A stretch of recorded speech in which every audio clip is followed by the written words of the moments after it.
O município de Piquete, localizado nas costas da Serra da Mantiqueira, no estado de São Paulo, resguarda um patrimônio cultural único. Cada manifestação presente no município encontra seu espaço em meio à comunidade. Para conhecer sobre estes movimentos culturais, quem melhor para falar que os representantes das mais fortes frentes culturais da cidade? Por isso, pegue a pipoca e venha conhecer mais sobre a cultura de Piquete. Bom, vamos começar da parte. O jongo, aqui em Piquete, por exemplo, tem mais ou menos 200 anos. Para não ter nada. A gente vê que em 1891, quando há a emancipação política de Piquete, a lei número 3, eles fizeram o código de postura. O código de postura nada mais é como o cidadão deve se comportar. Hoje seria lei orgânica. A lei número 3 dizia: fica determinantemente proibido a dança do jongo. Olha para você ver. Tá? E todas as manifestações culturais referentes ao homem preto. Para eles fazerem isso em 1891, isso significa que há muito tempo já existia um incômodo dessa sociedade preconceituosa. Então já existia um incômodo, né? Então fica determinantemente proibido. Então os negros já dançavam antes da abolição. As pessoas confundem acham que jongo é religião, né? Que acha que é macumba, e daí que é um mal a ser evitado, que faz parte do capeta. A gente tem um preconceito muito grande, né, sobre os jongueiros. Há muito tempo, Dona Conceiçãozinha, seu Jacó, já dançavam jongo aqui. Eles já são de 1900 e alguma coisa.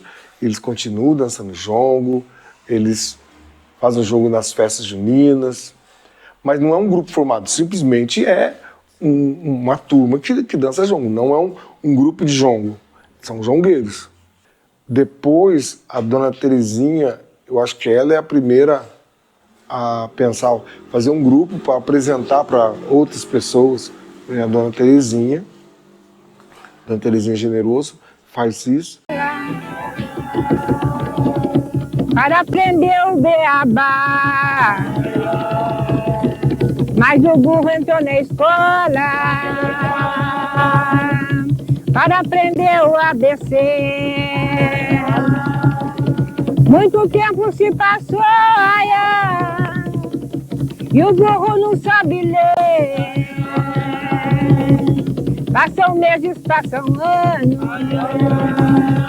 e o burro não sabe ler, não sabe ler, não sabe ler, não sabe ler, não sabe ler, não sabe ler, não sabe ler.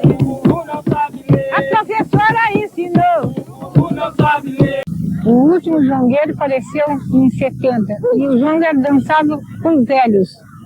Então, morreu o jongo. Em 74 eu trabalhava na escola normal como bibliotecária e fui ajudar uma equipe de jongo que me procurou para ensinar uma dança folclórica. E eu sabia e ensinei. E deu certo. Depois, anos depois, a Defesa Civil me procurou para juntar uma equipe e dançarmos jongo na praça. E eu fazia parte desse grupo da Dona Terezinha. Eu e mais alguns outros. A gente chegou aqui, chegou a dançar em Cachoeira Paulista e chegou a dançar em Lorena.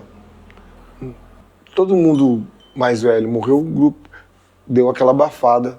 E eu vou atrás de jongueiros. Gente, vamos atrás, vamos reavivar o jongo. Minha família é de jongo, os avós de vocês, bisavós, dançavam jongo, e aí a gente revitaliza o jongo de Piquete. Já no comecinho dos anos 90. Aí eu venho liderando desde aí, entendeu? E o grupo, aí o grupo toma uma visibilidade muito grande, porque a gente sai para apresentação, então a gente começou a viajar até freneticamente, assim, tinha hora que eu falava assim, gente, eu não estou aguentando mais, porque era sexta, sábado, domingo, e tal, viajando, todo o estado de São Paulo, o Jongo já visitou mais de 300 cidades só no estado de São Paulo.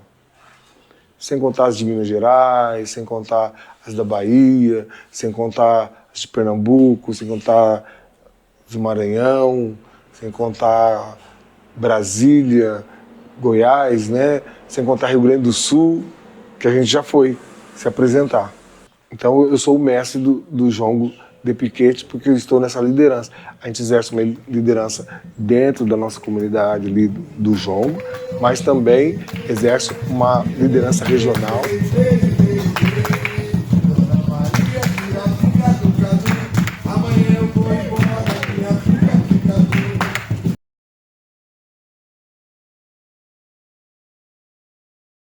Piquete já teve outras folias de reis antes dessa uma que a gente tem agora, que infelizmente é a única na cidade, né? Mas nós já tivemos inclusive mais de uma atuando na cidade.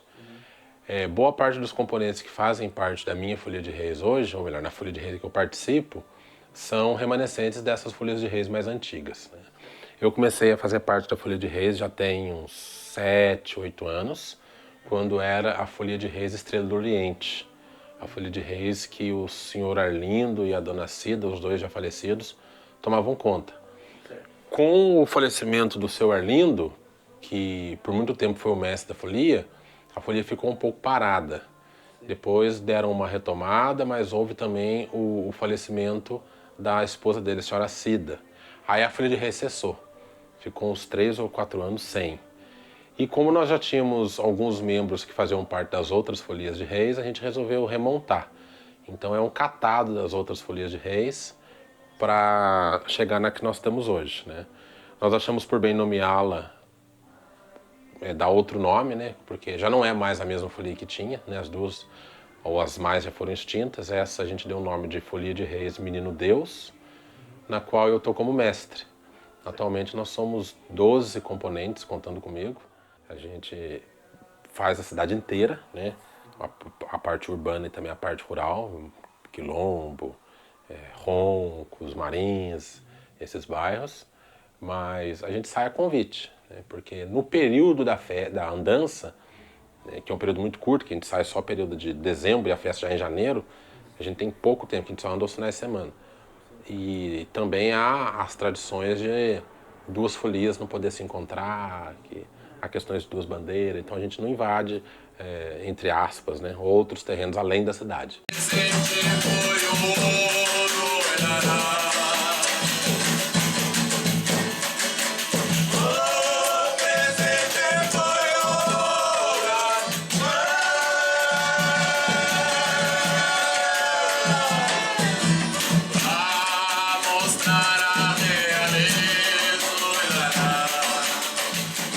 A folia ela é bastante simbólica, né? Então ela tem diversos símbolos, o maior dele é a bandeira. E um dos mais chamativos são a figura de fato dos palhaços, né? Há lugares que chamam de palhaço, há lugares que chamam de bastião. No nosso caso nós chamamos de marungo, né? Os marungos, né, os palhaços, eles têm a função primeiro de guardar a bandeira. Então por isso que eles estão sempre do lado, né? A nossa são 3. Mas tem folia que é 1, tem folia que é mais que 3, enfim. Mas no nosso caso são 3 e eles são responsáveis por cuidar da bandeira. Então eles cuidam da bandeira e eles são responsáveis por recolher as ofertas, né? Eles têm uma roupa bastante extravagante, né? Uma máscara que também é bastante chamativa, chapéu, muita fita, porque se remetem a uma história, né? Uma lenda que conta que na fuga da Sagrada Família para o Egito, quando o rei Herodes ele descobre que Jesus tinha nascido, ele manda matar os recém-nascidos, os meninos, né? E o anjo aparece para José, orienta José a fugir com a Sagrada Família para o Egito.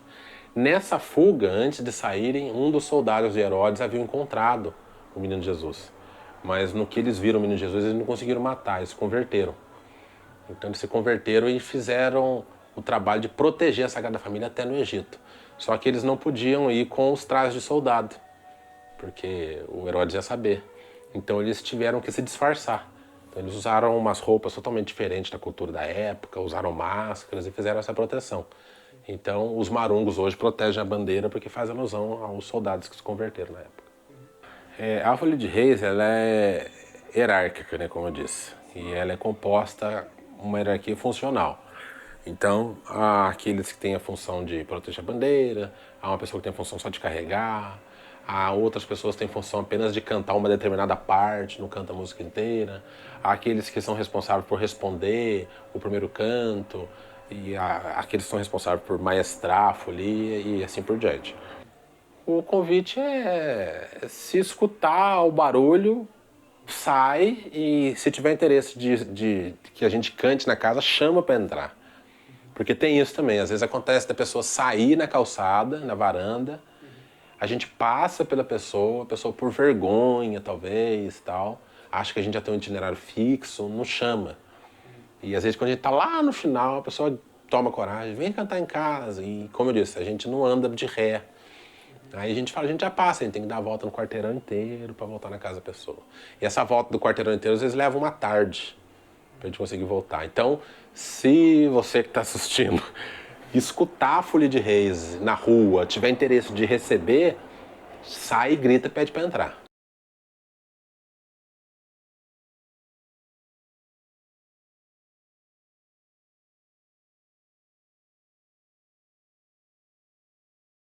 Emir Laureano de Souza, eu não sou nativo de Piquete, eu sou nascido em Delfim Moreira, sou da 5ª geração de tropeiro, mas adotei Piquete como minha cidade natal. A gente, durante o período de 99 até 2010, a gente conseguiu resgatar o movimento tropeirista em Piquete, criando a Associação Cultural de Tropeiros e Carreiros de Piquete, com sede física no recinto de festa, com apoio da Fundação Cristiano Rosa. Fizemos vários eventos como São Paulo, Sorocaba, revelando Mogi, revelando Iguape, Silveiras. Então a gente participou durante esses quase 10, 11 anos. Esse movimento existiu e resgatado realmente o que é o movimento tropeirista na cidade de Piquete. A Casa Cultural do movimento tropeirista funcionava onde era o Correio Antigo, com fotografia, exposições, livro, palestra. Nós criamos aqui em 2002 o primeiro Fórum Nacional do Tropeirismo, com a presença do Frioli de Sorocaba, com o Isan Peter da Nat Geographic, Fundação Cristiano Rosa, Prefeitura Municipal de Piquete, Secretaria de Estado da Cultura de São Paulo. Então a gente tentou nesse período manter a tradição. Aí, por razões políticas, isso voltou ao esquecimento. A festa começou aqui atrás do mercado, reuniu a gente que gostava de andar a cavalo em mula, 10 ou 12 apaixonados por mula. Aí um trazia uma mula e 4 animais arriados, outro trazia uma mula e 4 animais arriados de cangalho. E a gente fazia o desfile pela cidade. Daí a origem do tropeiro. Eu consegui resgatar isso em 2001. Eu consegui colocar 18 carros de boi aqui em Piquete e 150 ou 160, não me preciso agora, muares de carga e muares soltos no sábado, independente da festa do peão.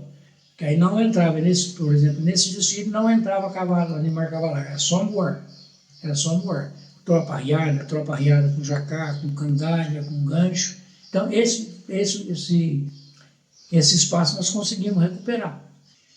O que é a importância disso tudo para Piquete? Piquete tem duas vertentes, como todo mundo sabe, a vertente do piquete de cavalaria, situada aqui em cima. E a gente tem outra vertente do tropeirismo de carga, que é uma variante do tropeiro. O tropeiro existe o tropeiro de tropa chucra e o tropeiro de tropa arriada. De tropa arriada usado mais para transportar material. E essa importância disso tudo, como não havia estrada. Então Piquete passou a ser uma rota de subida de mercadoria para Minas. E com o advento do ouro em Minas e a descida do ouro para Porto de Paraty, pela Serra da Mongagucaba, foi criado um trecho entre Cruzeiro chamado Serra do Batedor do Embaú. Como os impostos na época eram altos, criou-se o Descaminho do Ouro. Então, Piquete passou a ter mais função no tropeirismo. Além de subida de mercadoria, descia muito contrabando de ouro. Tanto é que existia no bairro da Tabuleta um posto de arrecadação para pagar os pedágios. Então, em sumo de tudo isso, o movimento tropeirismo em Piquete sempre foi forte.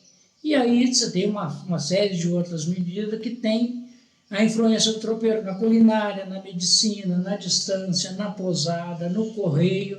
Então, o Piquete sempre fez, embora agora um pouco esquecido, mas sempre fez parte do tropeirismo nacional.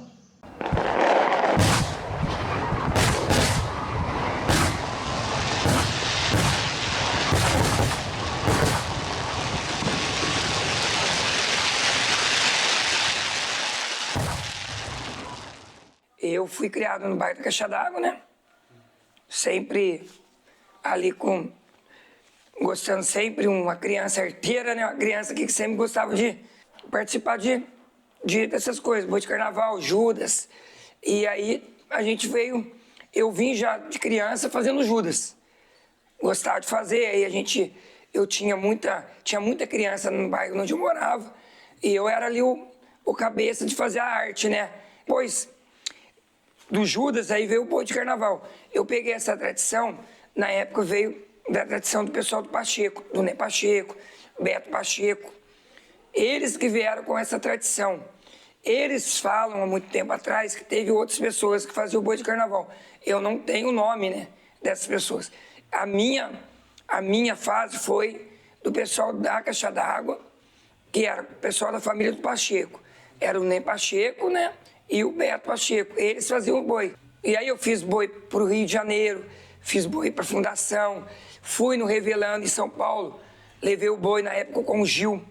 O Gil do Jongo levou eu como um boi de carnaval para a gente apresentar em São Paulo o boi de carnaval, que era a tradição. Mas não era em si o boi de carnaval da Caixa d'Água.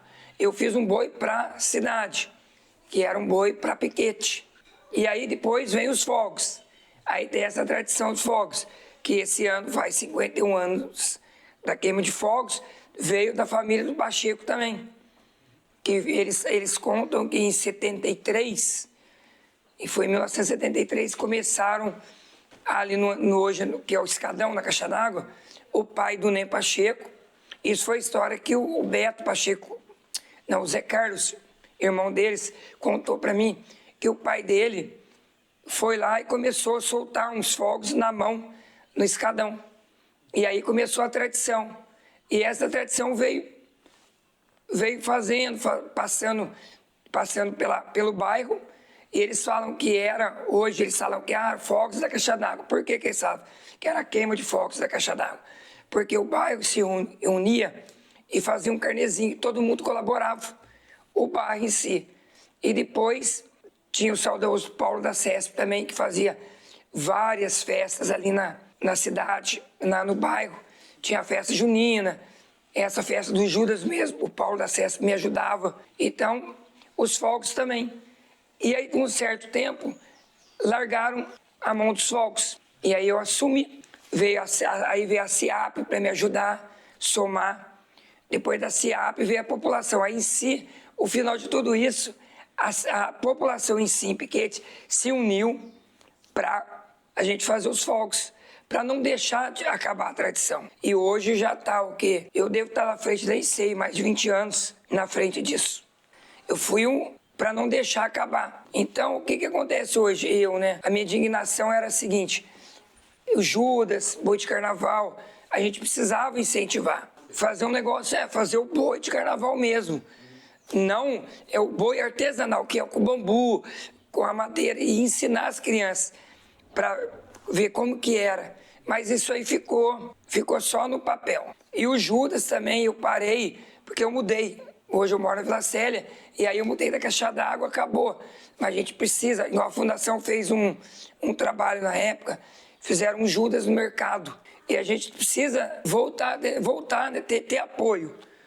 isso aí mais na parte cultural. Eu faço em cima da lei. Eu não faço uns fogos baseado na minha cabeça. Hoje existe um laudo, eu tenho um laudo, hoje existe uma lei na Câmara Municipal que os fogos tem que ter tantos decibéis, tem que ter uma lei.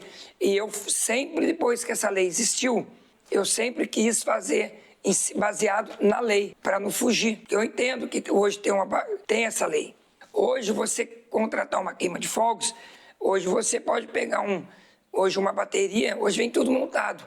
Antes era tudo artesanal. Você comprava as caixas de fogos, você pregava na madeira. Você fazia tudo artesanal. Hoje não, pô. Hoje você contrata uma empresa, ou você compra as coisas montadas, que chama girândola, e você monta, pô. Hoje você vai lá, coloca e você solta. Antes que era da hora, era isso, a emoção de você tá ali. Você passava quase uma semana inteira montando os fogos. Eu acho que perdeu um pouco de interesse das crianças. É lógico, tem bastante gente hoje em vários bairros que faz. Tem a dona Belzinha ali que sempre fez, o pessoal do Gino do Valdemar, o pessoal do Dito Charuto. Eu sei que eu era criança, eu acompanhava esse pessoal. E depois eu comecei a fazer isso na caixa d'água. Mas aí perde um pouco de interesse, né, dos jovens hoje. Querer aprender, querer não deixar morrer a tradição. Então, meu nome é Anderson, né? Todo mundo me conhece com Sugala. Então, eu tenho uma história em Piquete, né, nascido e criado aqui. Eu venho convidar, né, a todos alunos, né, que venham participar, que venham se interessar mais na parte da cultura, né? É uma coisa que para mim também fez bem para mim, né? Fez bem para mim. Eu participei, as pessoas que me ensinaram, fez parte da minha vida, né? A gente tem que ter uma história, a gente cresce, a gente nasce, a gente tem que deixar um legado, e um legado do bem. Então esse é meu convite para vocês. Seja interessado na parte da cultura, né? Esse é o meu jeito, eu vou falar do meu jeito, né? Tenha interesse na parte da cultura, vê o que você gosta, procura seus sonhos, estuda, se forma, seja um grande homem ou uma grande mulher, né? Isso é o meu recado para vocês, né? Jovens que estão começando hoje, né? Você se envolvendo na base da cultura, educação, você ocupa a cabeça. O mundo tem a oferecer bastante coisa boa. Esse é o meu recado para vocês que é jovens, né? Não sei se deu para passar o meu recado, deu para entender a minha vida, né? Que Deus abençoe vocês, né? Que Deus venha abençoar grandemente a sua vida, né? Faça um nome na cidade.